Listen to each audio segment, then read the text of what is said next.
지난 몇 주에 걸쳐서 이스라엘 왕에 대해서 살펴보고 있는데요. 우리나라에도 왕이 있었죠.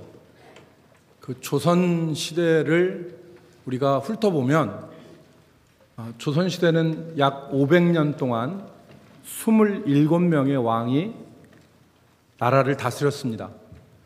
1392년에 태조 이성계가 나라를 세웠을 때부터 1910년에 한일합방이 되기까지 이 512년의 기간 동안 27명의 왕이 조선이라는 나라를 다스렸습니다. 그런데 이 27명의 왕 중에서 우리가 태종, 태세, 문단세 이렇게 해가지고 외웠잖아요. 그 27명의 왕 중에서 모두가 다 끝에 종이나 조라고 하는 왕의 호칭을 다 가지고 있습니다. 근데 단 두 사람이 그 호칭을 얻지 못했습니다. 여러분이 잘 아시는 대로 하나는 연산군이고 하나는 광해군입니다. 조선시대 최초로 폐위가 된 사람은 연산군입니다.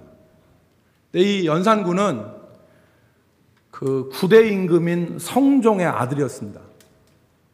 성종은 여러분 아시는 대로 조선시대의 학문과 제도에 꽃을 피웠던 왕이다, 그렇게 평가하지 않습니까? 경국대전이 이 성종 때 만들어지고요. 그래서 이 성종이 나라를 잘 다스렸는데 그 아들이 연산군입니다. 근데 이 연산군은 영화나 드라마에 자주 소재로 나옵니다. 그런데 이 드라마에서 연산군이 어떻게 묘사되냐면 아주 패륜화로 나와요. 아주 극악무도한 잔인한 왕으로 나옵니다. 근데 사람들이 이 연산군을 동정하는 사람도 있습니다. 왜 동정하냐면 그의 불행한 가정사 때문에 그래요. 그러니까 성종이 나라는 잘 다스렸는데 그 부인하고 관계는 좋지 않았습니다. 그래서 이 윤 씨와의 관계 속에서 이 연산군의 어머니인 윤 씨를 폐위를 시켜버려요. 그리고 자기 부인에게 사약을 내립니다. 그러니까 신하들이 사약까지는 내릴 필요가 없다 말렸는데 성종이 우겨서 사약을 내렸답니다. 그러니까 이제 성종이 나중에, 이 연산군이 나중에 그 사실을 안 이후에 그때 당시에 아버지는 돌아가셨지만 그때 당시에 어머니의 폐위와 죽음에 관련된 사람들을 보복을 해요. 피를 흘립니다. 그래서 그때 많은 사람들이 피를 흘렸는데 우리가 역사에서 바라보는 부관참시, 지하에 묻혀있는 이 관을 꺼내서 깨트리고 그 시신에, 죽은 사람의 시신에 목을 쳐버리는 부관참시를 김종직이라는 사람한테 행합니다. 그리고 자기 어머니의 폐위 때 관련되었던 그때 어머니를 시기했던 아버지의 후궁 수구이라고 하는 이 후궁들 둘을 죽입니다.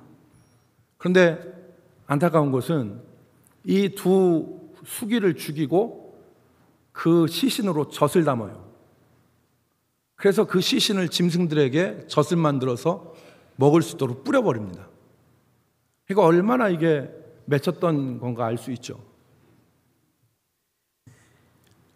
할머니가 누구냐면 우리가 잘 아는 인수대비입니다.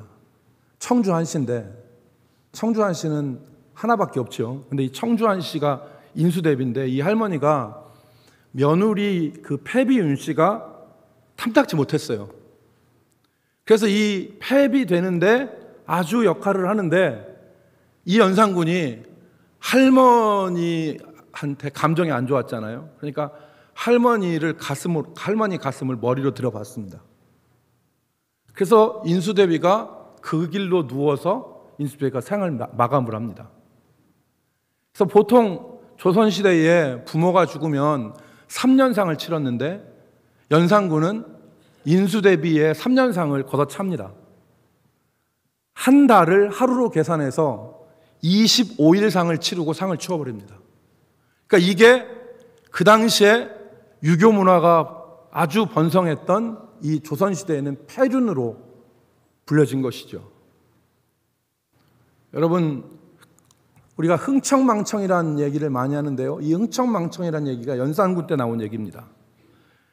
전국의 미모와 춤과 노래를 잘하는 여자들을 다 불러 모았습니다. 그래서 그 여자들을 뭐라고 하냐면 흥청이라고 했습니다.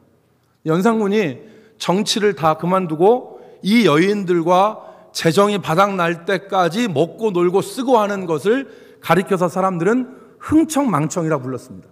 흥청망청이라. 그래서 여러분, 이 폐륜과 폭정의 연산군이 다스린 지 10여 년 만에 신하들이 반란을 일으킵니다. 그래서 우리가 아는 중종을 왕으로 세우고 연산군을 폐위를 시키죠. 그래서 폐위된 연산군이 어디에 있느냐면 강화도 옆에 교동도라고 하는 섬에 유배가 되는데 그곳에서 한 10개월을 있다가 생을 마감합니다. 생을.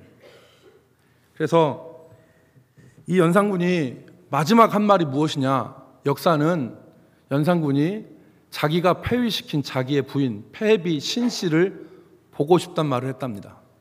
아버지처럼 자기도 자기 부인을 폐위시켰는데 이 신씨가 연산군이 폭정을 하면 울면서 말렸대요. 이러면 안 된다고. 그런데 그 부인을 폐위시켜버린 거예요. 그런데 죽음에 가까워서는 연산군이 하는 말이 신씨가 보고 싶다라고 얘기를 했답니다. 제가 왜 이 얘기를 말씀을 드렸냐면 오늘 성경은 하나님께서 사울을 버리시고 다윗에게 기름을 부어서 왕으로 세우신 사건을 기록을 하고 있습니다. 이스라엘의 역사에 있어서 기름을 붓는 행위는 하나님의 임명 행위입니다. 하나님의 임명을 상징하는 행위입니다. 표면적으로 기름을 머리에 붓는 것과 마찬가지로 하나님께서 그 직분을 감당할 수 있는 능력과 힘을 부어주시는 것을 의미하는 것입니다. 기름을 분다는 얘기는. 그런데 여러분, 사울은 실패한 왕이었습니다. 지난 시간에 우리가 살펴봤듯이 사울은 첫 번째 여호와의 말씀을 버렸고, 두 번째는 하나님 두려워하는 마음을 잃어버렸고, 세 번째는 초심을 잃어버렸습니다.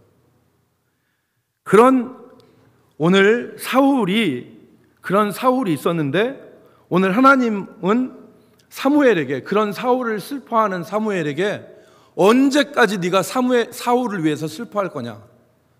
뿔에다가 기름을 채워서 베들레헴으로 가서 이새의 아들 중 하나에게 기름을 부어라.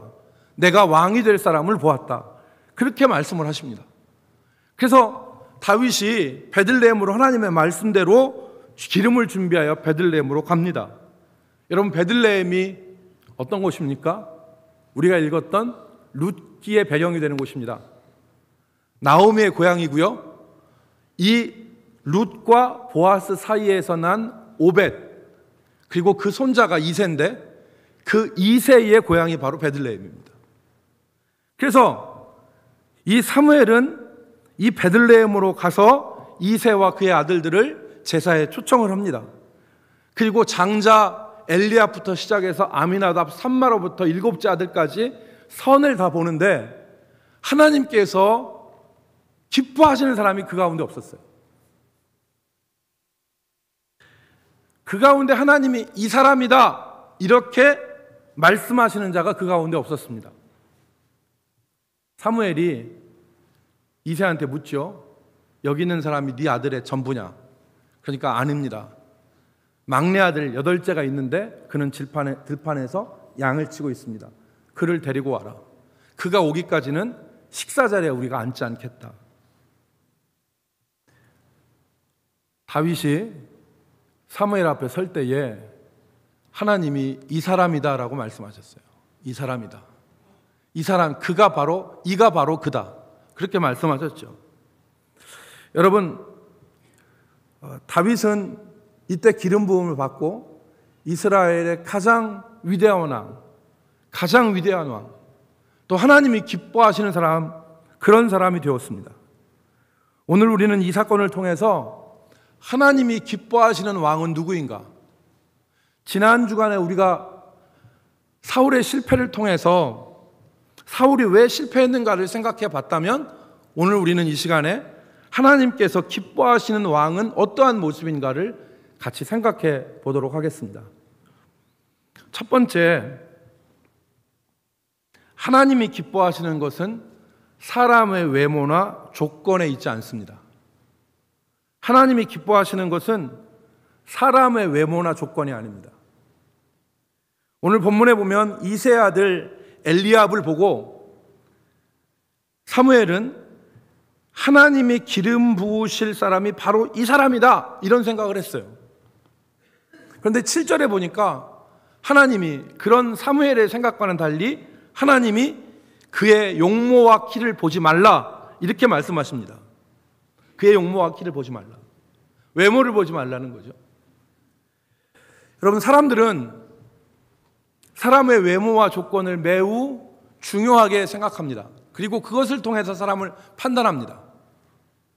우스갯소리로 남자와 여자가 남자를 고르는 기준, 남자가 여자를 고르는 기준이 있는데 이렇답니다. 여자가 남자를 고르는 기준은 첫 번째, 능력과 직업. 그러니까 직업과 능력을 여자는 첫 번째로 보고요. 두 번째가 외모를 본답니다. 키가 얼마나 큰지, 인물이 얼마나 잘생겼는지. 세 번째가 성격과 유머 감각이랍니다. 그러니까 여자가 남자를 볼 때 첫 번째는 직업과 능력, 두 번째로는 외모, 세 번째로는 성격과 유머 감각.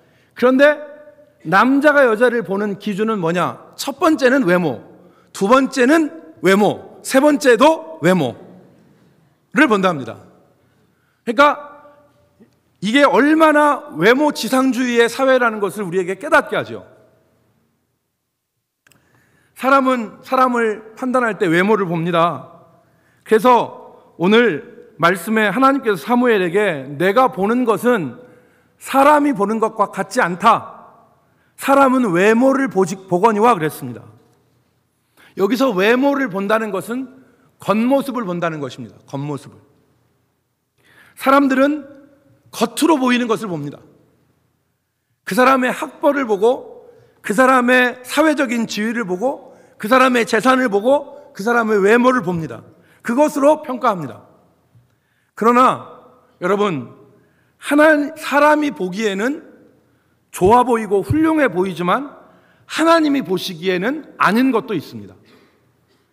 이새의 아들 엘리압이 사무엘 앞에 나타났을 때 사무엘은 이 엘리압이 이스라엘의 왕이 될 사람으로 생각했습니다. 그래서 뭐라고 생각했냐면 여호와께서 기름 부으실 자가 지금 여호와 앞에 있다, 이렇게 엘리압을 봤습니다. 그런데 하나님은 사무엘에게 그의 용모와 키를 보지 말아라.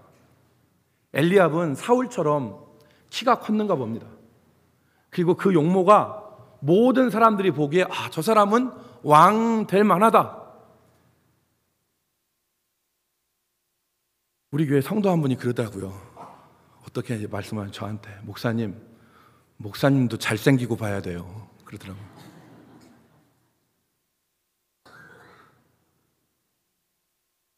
큰 교회 목사님들 보세요. 다 인물 잘났잖아요. 그래. 그래서 제가 아니라고 얘기는 했어요. 아니라고 얘기를 했는데 엘리압은 아마 잘생겼을 거예요. 왕다웠을 거예요. 기품이 있었을 거예요. 그런데 하나님은 아니라고 하시는 거예요. 그리고 사무엘에게 충격적인 말씀을 하셨습니다. 내가 그를 버렸노라. 하나님이 버리셨다는 거예요. 사람의 보기에는 이 사람이 왕 될 것 같은데 하나님은 이미 버리셨다는 거예요. 성경에는 왜 엘리압을 하나님이 버리셨는지 이유는 안 나와요. 이유는 안 나오지만 하나님이 아니라는 거예요. 사람의 눈에 보기에는 때로는 그럴듯하고 훌륭해 보여도 하나님 보시기에 아닌 것도 있습니다. 하나님이 버린 사람도 있어요. 오늘 우리에게 필요한 것은 세상적인 시각이 아니라 하나님의 마음으로 보는 것입니다. 그것이 오늘 우리에게 필요합니다. 여러분, 인생에서 선택이 얼마나 중요한지는 두말할 필요가 없습니다. 때로는 우리가 잘못된 선택을 하기도 하고 그로 인해서 엄청난 대가를 치르기도 합니다. 예수님이 마태복음 6장 22절과 23절에 눈이 성하면 온몸이 밝을 것이고 눈이 어두우면 온몸이 어두울 것이라 그랬습니다. 마태복음 6장 22절 23절을 보십시오. 눈은 몸의 등불이니 그러므로 내 눈이 성하면 온몸이 밝을 것이요 내 눈이 나쁘면 온몸이 어두울 것이니 그러므로 내게 있는 빛이 어두우면 그 어두움이 얼마나 더하겠느냐. 여기서 눈은 선택의 시각입니다. 여기서 몸은 인생을 말합니다. 그러니까 잘못된 판단을 하면 인생이 얼마나 어렵고 올바른 선택을 하면 올바른 선택 기준을 갖고 인생을 살아가면 그 인생이 얼마나 밝아지겠느냐, 그런 뜻을 말씀하신 것이죠. 그래서 바울 사도는 이 말씀을 받아서 그리스도인은 시각이 변화되어진 사람이다라고 정의했습니다. 시각이 변화되어진 사람이다. 여러분, 우리가 잘 아는 고린도후서 5장 17절, 그런즉 누구든지 그리스도 안에 있으면 새로운 피조물이라 이전 것은 지나갔으니 보라 새 것이 되었도다. 이 유명하고 이 거창한 말을 하기 전에 바울 사도가 5장 바로 앞절인 5장 16절에서 아주 의미 있는 말을 했습니다. 그게 시각이 변화된다는 겁니다. 시각이. 여러분 5장 16절, 고린도후서 5장 16절을 보십시오. 그러므로 우리가 이제부터는 어떤 사람도 육신을 따라 알지 아니하노라. 비록 우리가 그리스도도 육신을 따라 알았으나 이제부터는 그같이 알지 아니하노라. 그같이 알지 아니한다는 얘기는 육신을 따라 알지 아니하겠다는 말입니다. 그리고 이후에 그런즉 누구든지 그리스도 안에 있으면 새로운 피조물이라. 이전 것은 지나갔으니 보라 새 것이 되었다 그랬습니다. 그리스도를 육신을 따라 안다는 말은 무슨 말입니까? 그리스도를 육신을 따라 안다고 하는 것은 그리스도를 세상적인 시각으로 바라봤다는 겁니다. 그리스도를 세상적인 시각으로 바라보면 예수님은 실패자입니다. 예수님은 나무에 달려서 죽은 저주받은 사람입니다. 예수님은 로마의 반역자고 예수님은 유대인들의 원수입니다. 이게 예수님을 육신으로 안 거죠. 그런데 실상을 알고 보니 예수님은 그런 존재가 아니라 예수님은 우리의 죄를 대신 지신 하나님이시고 우리에게 임한 저주를 축복으로 바꾸신 분이시고 우리에게 닥친 죽음을 생명으로 바꾸신 하나님이 예수님 아닙니까? 그러니까 이전에 우리가 그리스도를 육신으로 알았으나 이제는 그리 알지 아니한다는 말입니다. 그러므로 이제 우리는 누구라도 육체대로 알지 아니하겠노라 그랬습니다. 시각이 변하는 거죠. 시각이.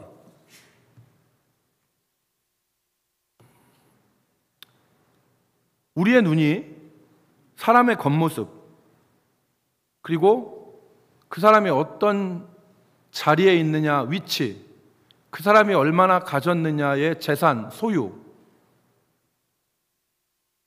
이런 외적 조건에 우리의 눈이 머물기가 쉽습니다. 그리고 그렇게 사람을 평가하기가 쉽습니다. 그러나 우리는 그런 눈을 바꿔야 됩니다. 지극히 미약하고 미미하고 하찮은 사람이라 하더라도 하나님의 눈을 가지고 바라봐야 됩니다. 마태복음 25장에 나오는 양과 염소의 비유에서 왼편에 선 사람들이 예수님께 저주를 받았습니다. 그들이 왜 예수님께 저주를 받았습니까? 지극히 작은 자를 돌보지 않았기 때문이지 않습니까? 언제 우리가 주님을 돌보지 않고 언제 우리가 주님이 헐벗고 굶주리고 줄이고 병들고 옥에 갇혔고 나그네 될 때 언제 우리가 주님을 그렇게 돌보지 않았습니까? 주님이 하신 말씀이 지극히 작은 자에게 하지 않은 것이 곧 내게 하지 않은 것이다. 그들의 눈은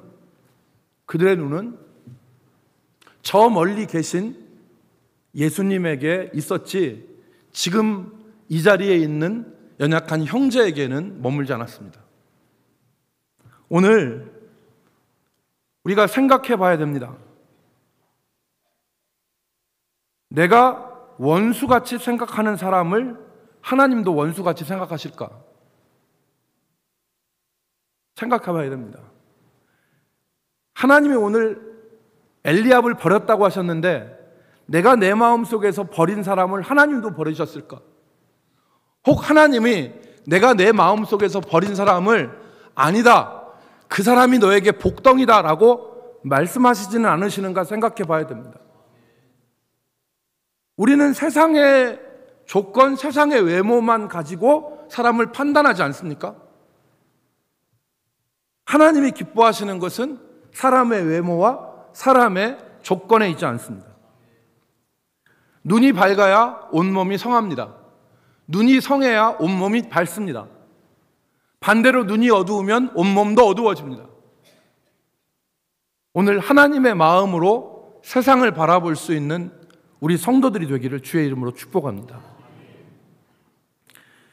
두 번째, 오늘 우리가 이 말씀에서 생각할 것은 하나님은 사람의 중심을 보신다는 것입니다.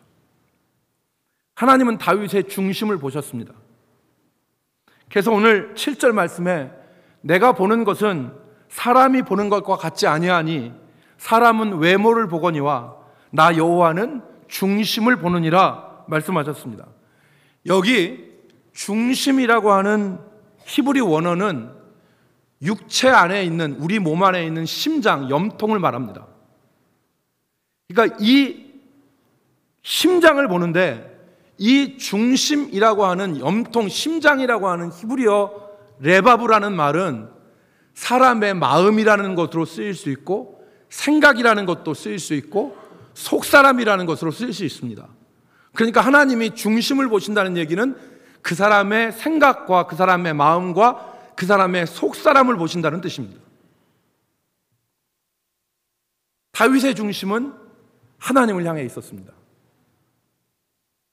사울의 중심은 하나님을 떠나 있었습니다. 다윗의 중심이 하나님을 향하여 있었기 때문에 하나님은 다윗을, 그 중심을 보신 것입니다. 다윗의 속사람이 어땠을까요? 다윗의 중심이 어땠습니까? 다윗의 생각이 어땠습니까? 여러분, 우리는 성경을 통해서 그것을 유추할 수 있습니다. 아, 다윗은 이런 사람이었어, 이렇게 생각할 수 있습니다. 그런데 성경에 분명하게 다윗의 중심을 표현한 말이 있습니다. 여러분, 열왕기상 3장 6절 말씀을 우리 같이 보겠습니다. 열왕기상 3장 6절 말씀은 솔로몬이 왕이 되어서 하나님 앞에 지혜를 구할 때에 자기 아버지 다윗에 대해서 언급을 했습니다. 아들이 아버지를 평가한 겁니다. 이 평가는 굉장히 솔직한 평가예요. 다른 사람이 아니라 여러분의 아들이, 제 아들이 저를 평가하고 여러분의 아들이 여러분을 평가하면 그 평가는 거의 100% 맞습니다. 다윗이 어떤 사람이었는가를 솔로몬이 얘기했습니다. 뭐라고 했습니까? 같이 읽겠습니다. 솔로몬이 이르되, 시작. 솔로몬이 이르되 주의 종 내 아버지 다윗이 성실과 공의와 정직한 마음으로 주와 함께 주 앞에서 행함으로 주께서 그에게 은혜를 베푸셨고 주께서 또 그를 위하여 이 큰 은혜를 항상 주사 오늘과 같이 그의 자리에 앉을 아들을 그에게 주셨나이다. 아멘. 이 말씀을 보면 다윗의 마음을 세 단어로 표현했습니다. 다윗이 성실과 공의와 정직한 마음으로 하나님 앞에 살았다. 다윗의 중심입니다. 성실과 공의와 정직한 마음으로 하나님 앞에 살았다. 그런데 그 뒤에 있는 말이 더 중요한 말이에요. 그 뒤에 있는 성실과 공의와 정직한 마음으로, 그 다음에 히브리어 전치사 2개를 썼습니다. 첫 번째가 주 앞에, 두 번째가 주와 함께 그랬습니다. 다윗이 이 마음을 가지고 주님 앞에서 살았고, 다윗이 일평생 사는 동안 지 마음대로 산 게 아니라 주님과 동행하면서 살았다는 얘기입니다. 다윗의 삶을 솔로몬이 이렇게 얘기하잖아요. 이게 얼마나 감동되는 말입니까, 여러분? 진짜 감동되는 말이잖아요. 아들이 아버지를 평가하는데 우리 아버지 이런 분이었어요. 우리 아버지는 사람 앞에서 다르고 하나님 앞에서 다르고 이런 사람이 아니었다는 거예요. 우리 아버지는 성실하게, 그리고 공의와 정직한 마음으로 주 앞에서와 주와 함께 살았다는 얘기입니다. 이게 다윗의 중심이죠. 하나님은 이 중심을 귀하게 보신 것입니다. 여러분, 다윗만이 아니라 하나님은 오늘도 이 시대에 사람들의 외모와 조건을 보시는 게 아니라 사람들의 중심을 보시고 그 중심이 바른 사람을 기억하십니다. 우리가 여기에 소망을 걸어야 됩니다. 하나님은 중심을 보시고 그 중심이 바른 사람을 기억하고 계신다는 거예요. 여러분, 하나님이 다윗을 기억하시는 걸 우리는 어떻게 알 수 있습니까? 다윗이 들판에서 양을 쳤어요.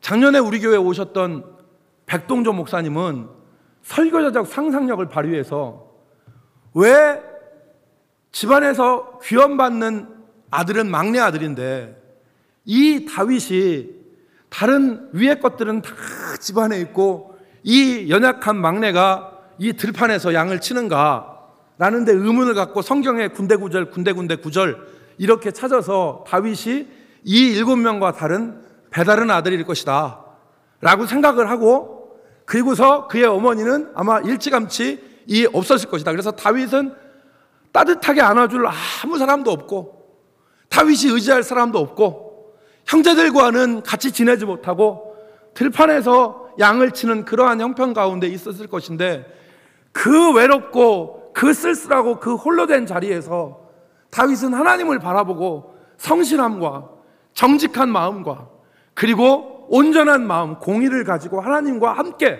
하나님 앞에서 살았다는 것이죠. 다윗이 성실하게 살 게 뭐가 있겠습니까?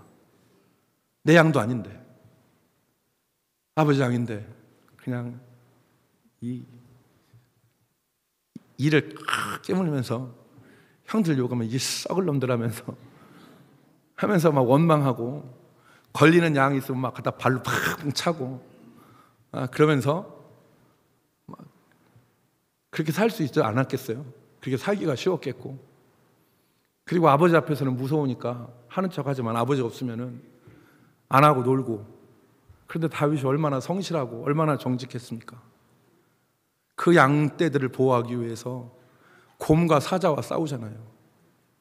이겨내잖아요. 추위와 더위를 무릅쓰고 양들을 지켜내잖아요. 하나님이 그걸 보셨는데 하나님이 이 다윗을 기억하십니다. 보실 뿐만 아니라 기억하시죠.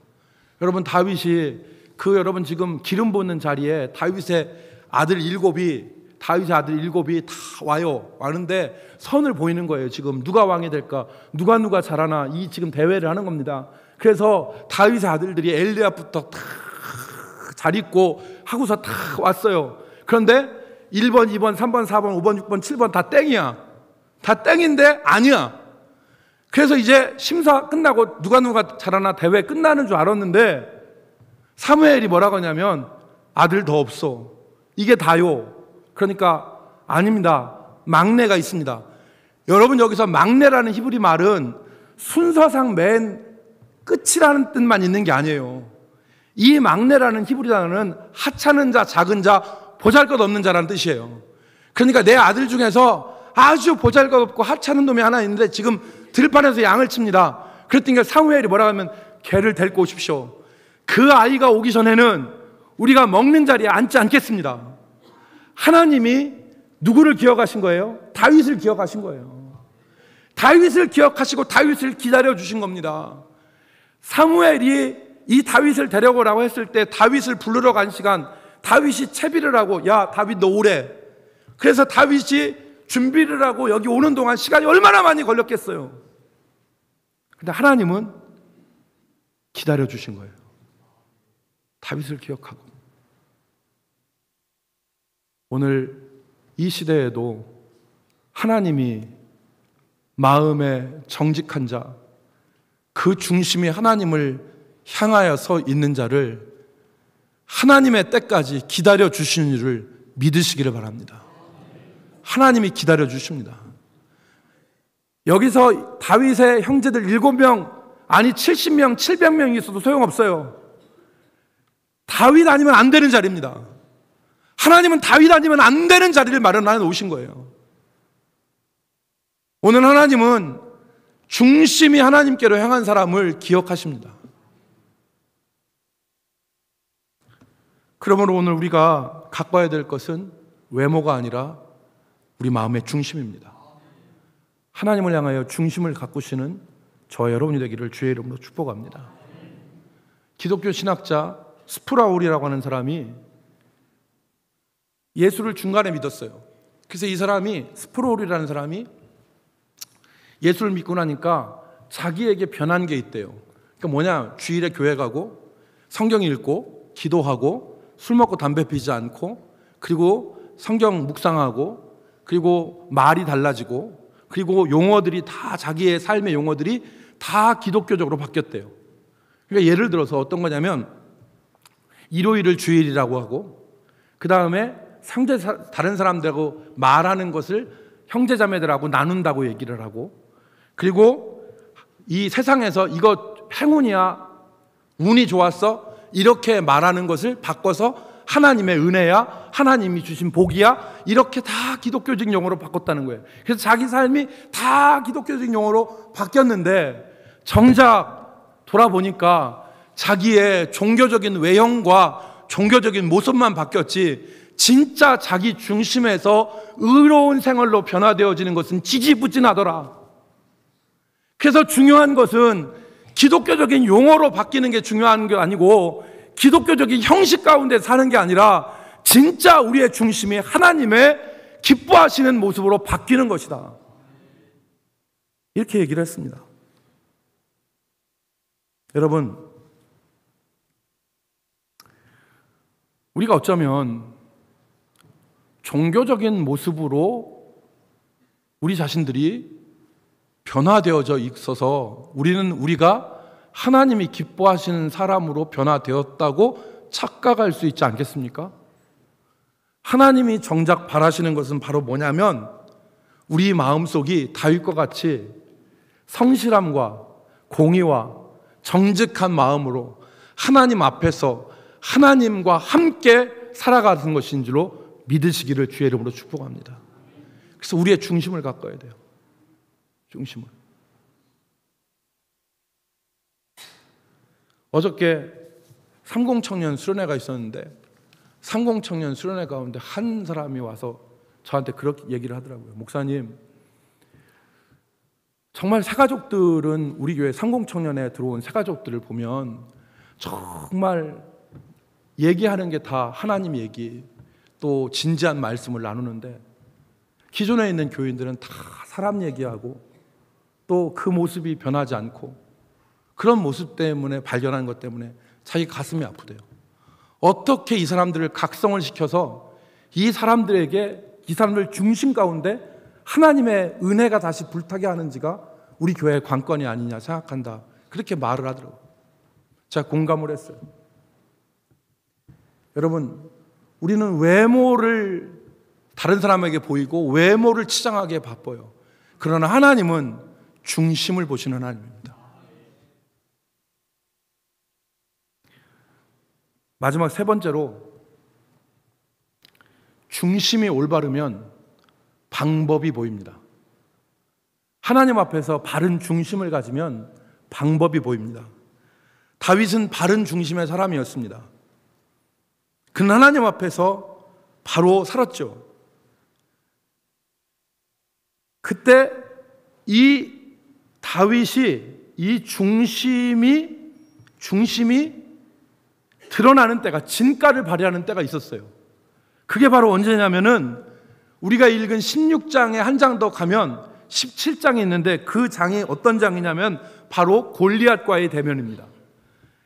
블레셋이 이스라엘을 쳐들어와서 엘라 골짜기에 진을 치고 키가 3m가 넘고 그가 입은 갑옷만, 놋갑옷만 해도 60kg가량이 되어지는, 그러니까 체중이 60kg가 아니라 갑옷이 60kg예요. 이런 거인 골리앗이 40일을 조석으로 나와서 하나님을 모욕하고 이스라엘 백성들을 조롱을 했습니다. 그때 40일 동안 사울과 이스라엘 군사들은 아무도 나가지 못했어요. 그런데 이때 다윗이 물맷돌을 가지고 나가지 않습니까? 물맷돌을 가지고 나가요. 그리고서 골리앗을 쓰러뜨립니다. 여러분, 지난번에 제가 설교했듯이 물매라는 것은 이 끈이죠, 끈. 양쪽 끈 두 끈을 잡고 중간에 돌을 놓고 돌립니다. 그래서 한쪽 끈을 탁 놓으면 그 중간에 있던 돌이 날아가는 거예요. 시속 170km로 날아갑니다. 170km 날아가는데 이게 골리앗의 이마에 박히죠. 골리앗이 쓰러집니다. 여러분, 다른 사람은 못 나갔는데 왜 다윗만 나갔을까요? 물매라는 것이 다윗이 처음 개발한 도구가 아닙니다. 사사기 20장 16절의 말씀에 보면 다윗 이전이죠. 사사기 20장 16절이니까 그때 베냐민 지파에 물매를 던져서 조금도 어긋남이 없는 사람 700명의 베냐민 지파에 있었다. 그러니까 전쟁에서 이 물매는 상용화된 거예요. 아주 쓰인 겁니다. 그런데 왜 그때 당시에 많은 사람들이 이 물매를 가지고 골리앗을 따라잡을 생각을 못했을까요? 그런데 왜 다윗은 그때 이 물매를 가지고 골리앗에게 나갈 수 있었을까요? 문제는 중심에 있었습니다. 다윗의 중심이 하나님의 의를 향하고 하나님을 사랑하는 중심을 가지고 있으니까 방법을 찾은 거예요. 방법을. 그 방법이 가장 적절한 방법이었습니다.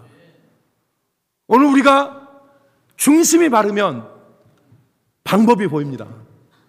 중심이 올바르면 인생을 깨뚫고 나갈 수 있는 방법들이 보여지게 되는 것이죠. 여러분, 서울의 한 달동네에 어떤 목사님이 교회를 개척을 했습니다. 아주 가난한 동네, 달동네였습니다. 이 목사님의 중심은 어디에 있었냐면 여기에 개척을 해서 교회를 성장시키고 내가 큰 교회 목사가 되겠다 하는 이 일에 중심이 있지 않았어요. 여기에 있는 영혼들을 내가 구원해야 되겠다. 여기에 있는 이 달동네에 있는 영혼들을 내가 보살펴야 되겠다 하는 마음으로 그분이 목회를 했어요. 교회를 개척을 했습니다. 그런데 생각대로 사람들이 잘 움직이지 않았어요. 교회는 1년이 되고 2년이 돼도 사람들이 오질 않았어요. 그럼에도 이 목사님은 중심이 올바르기 때문에 그 지역의 영혼들을 섬기고 전도를 했어요. 그런데 이 목사님이 전도를 하면서 그 지역에 대해서 느낀 게 하나가 있는데, 두 개가 있는데, 첫 번째는 그 지역에 할아버지 할머니 혼자 사는 독거노인이 많다는 거. 두 번째는 이 독거노인들이 제대로 식사를 못하니까 영양 상태가 안 좋다는 거. 이 두 가지 점이 발견이 됐어요. 그래서 이 목사님이 그 영혼을 사랑하는 마음과 이 열정으로 어떻게 이 사람들을 도울 수 있을까 하다가 우유 배달을 하면 되겠구나. 아침에 새벽에 이 할아버지 할머니가 사시는 집에다가 우유 하나씩을 넣어주고 배달을 하면 다음날 가서 그 우유가 안 치워졌으면 무슨 문제가 있다. 여러분, 요새 고독사 얘기 많이 하죠. 혼자 사는 사람들이 죽습니다. 열흘이 되고 한 달이 돼도 죽은 줄 몰라요. 혼자 죽는 겁니다. 그런데 할아버지 할머니들이 혼자 사는 분들이 고독사 할 경우가 많잖아요. 그러니까 이 목사님이 우유를, 돈이 없으니까 자기 지인한테 이 형편을 얘기해서 한 달에 100사람분 지원을 받습니다. 그리고 100사람분 지원을 받아서 우유를 넣기 시작을 했어요. 그래서 그 할아버지 할머니들을 섬겼습니다. 그 할아버지 할머니가 돈이 있어요, 뭐 대가가 있어요, 뭐가 있어요. 그래도 영혼들을 섬겼어요. 그랬더니 그 할아버지 할머니들이 변고가 있을 때 이 목사님이 가서 보살펴주고 그 영혼들을 보살펴서 그분들이 믿기 시작한 거예요. 그리고 이 교회는 건강한 교회를 찾는 사람들이 찾아왔습니다. 영업적이지 않고 세속적이지 않은 하나님의 교회. 여러분, 목회하는 현장에만 이런 일이 있습니까? 사업하는 현장에는 이런 일이 없습니까? 가정에는 이런 일이 없습니까? 중심이 올바르면 방법이 보입니다. 중심이 올바르면 하나님이 길을 열어주십니다. 오늘 우리는 그래서 오늘 하나님께서 7절에 하신 말씀을 기억하며 살아야 됩니다. 내가 보는 것은 사람이 보는 것과 같이 아니하니 사람은 외모를 보거니와 나 여호와는 중심을 보느니라. 사랑하는 성도 여러분, 우리의 시각이 변화되어지기를 소망합니다.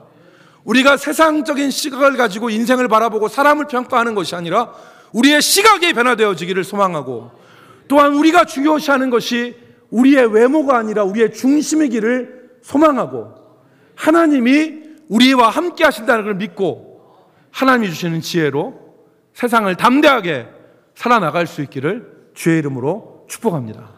기도하겠습니다. 은혜가 풍성하신 하나님, 다윗의 중심을 보시고 다윗을 들어 쓰신 하나님을 오늘 우리가 이 시간 바라보았습니다. 주께서 우리 남부교회 모든 성도들에게 중심을 보시는 하나님을 바라보게 하여 주시옵시며, 우리가 외모와 우리의 겉모습만 중요하게 생각할 것 아니라 우리의 속사람과 생각과 중심이 하나님께로 향하여지는 역사가 있게 하여 주옵소서. 예수님의 이름으로 기도 올리옵나이다.